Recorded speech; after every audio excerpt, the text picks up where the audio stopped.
2018 मध्ये त्याबाबतची घोषणा करण्यात आली होती, मात्र आता तो सुद्धा गुजरातला गेला।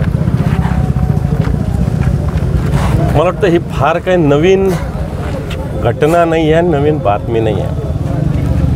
कारण महाराष्ट्रातील अधिकाऱ्यांनी, प्रशासकीय अधिकाऱ्यांनी एखादा प्रस्ताव तयार करायचा, प्रोजेक्ट रिपोर्ट तयार करायचा, त्याची फिजिबिलिटी तपासायची, त्याला खर्च किती येईल हे सगळं करायचं, जवळपास जागा ठरवायची, आणि सगळं झालं रे झालं की गुजरातला हा प्रकल्प पळवायचा।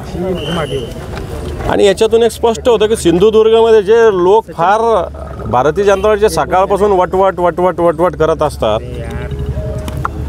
मग राणे असतील, सामंत असतील, केसरकर असतील, या लोकांनी एकच ड्युटी शिवसेनेवर टीका टिप्पणी करणं, स्वतःच्या जिल्ह्याखाली स्वतःच्या बुडाखाली काय जळतं हे बघायचं नाही। यांच्या बुडाखालचा पाणबुडीचा चांगला पर्यटनाच्या दृष्टीनं महत्त्वाचा प्रकल्प गुजरातला गेलेला आहे। याला जबाबदार हे लोक हे नुसते टीका टिप्पणी करण्यात शिवसेना शिवसेना, उद्धवजी ठाकरे उद्धवजी ठाकरे उद्धवजी ठाकरे याच्यातच गुंग आहे। यांचे चिल्ले पिल्ले पण तेच काम करतात। आणि म्हणून हे महाराष्ट्राच्या दृष्टीनं, कोकणाच्या दृष्टीने हितावं नाही। रिफायनरी नाही नेत गुजरातला, ती बारसुलाच करायची म्हणतात। पाणबुडी कशी नेतात गुजरातला? पर्यटनाच्या दृष्टीनं हा फायदा देणारा प्रकल्प का तिकडे न्यायचा? आणि म्हणून या महाराष्ट्राविषयी या सरकारची भूमिका दिसत असताना या भागातलं नेतृत्वसुद्धा जे आहे ते असंच बेजबाबदारपणे काम करतं। फक्त बडबड करायची, वटवट करायची, टीका टिप्पणी करायची आणि स्वतःच्या भागातील विकासाच्याकडे लक्ष द्यायचं नाही, या महाराष्ट्राच्या हिताकडे लक्ष द्यायचं नाही, ही परिस्थिती आहे। आणि मला वाटतं हे सरकार असेपर्यंत हीच परिस्थिती राहणार। कारण गुजरातसमोर, गुजरातचे जे कोणी आहे यांच्यासमोर हे लोक तोंडसुद्धा उघडू शकत नाही। त्यांची जीभ आणि त्यांचं तोंड इथंच चालतं, फक्त बाकी दुसरीकडे चालत नाही। महाविकास आघाडी काळामध्ये आर्थिक तरतूदसुद्धा झाली होती असं सगळं झालं होतं। प्रकल्प त्याच वेळेस, तसं 2018 पासून या प्रकल्पाची सगळी पायाभरणी सुरू झालेली आहे, परंतु लास्ट हा प्रकल्प गुजरातला गेलेला आहे। आज आंदोलनाचा पण या संदर्भात दिला होता वैभव नाईकांनी। ऐकतो कोण? वैभव नाईक शिवसेनेचे आमदार आहे, त्यांनी दिला आंदोलनाचा इशारा। काय करणार, आमदारांचं कोण ऐकतं तिथं? विरोधी पक्षाच्या जे आहे इथं मोठे मोठे नेते आहेत, केंद्रातले मंत्री आहेत, सूक्ष्म काय कोणते मंत्री, राज्याचे मंत्री, उद्योग मंत्री, राज्याचे मंत्री, शिक्षण मंत्री, या भागातले कुठं लक्ष आहे? नुसतं उद्धवजी ठाकरे शिवसेना, उद्धवजी ठाकरे शिवसेना।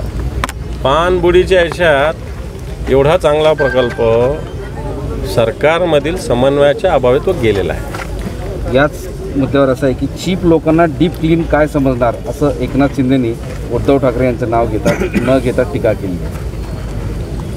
हे पण डीप क्लीन तर तुमचं येणाऱ्या निवडणुकीत जनता करणार आहे, त्यामुळं तुमचं डीप क्लीन ठरलेलं एवढं लक्षात ठेवा।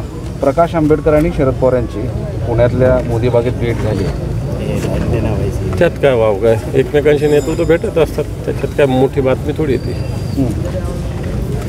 दुसरं असं की काल देवेंद्र फडणवीस यांनी सगळ्या नेत्यांना, त्यांच्या पक्षाच्या नेत्यांना सांगितलं की संपत्तीचं प्रदर्शन न करता साधेपणाला राहा। काल त्यांच्या पदाधिकारी मेळाव्यात सांगितलं साधेपणाने राहा आणि संपत्तीच्या बळावर निवडणुका जिंका, हे त्यांचं मला असं वाटतं चांगल्या पद्धतीनं काम आहे। सगळ्या ठिकाणी ज्या पद्धतीनं भारतीय जनता पार्टी संपत्तीचं प्रदर्शन करते, 5-5 हजार लोक मतदारसंघातून रेल्वेने येणार, कुठून पैसे येणार आहे? कुठून येणार आहे? रेल्वे कोण बुक करणार आहे? पैसे कोण देणार आहे? हे संपत्तीचं प्रदर्शन नाही आहे। डुप्लिकेट धंदे करायचे, दुतोंडीपणे चालायचे, हे तर त्यांचा धंदा आहे भारतीय जनता पार्टीचा।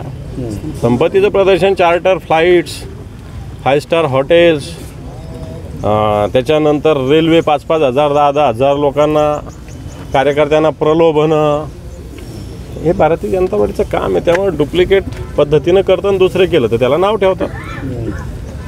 राष्ट्रवादी काँग्रेसच्या खासदार सुप्रिया सुळे यांच्यावर बोलताना शीतल म्हात्रे यांनी टीका केली होती, पण स्वतः ही त्यांची मानसिकता सबलीकरण आठवते का? खासदार सुप्रिया यांच्यावर टीका तुमची लायकी आहे का? असं सगळं चालू आहे, महिला एकमेकांच्या नेत्यावर लायकी काय? मला माहीत नाही शीतल म्हात्रे कोण। ठीक आहे, हां, ओके, धन्यवाद।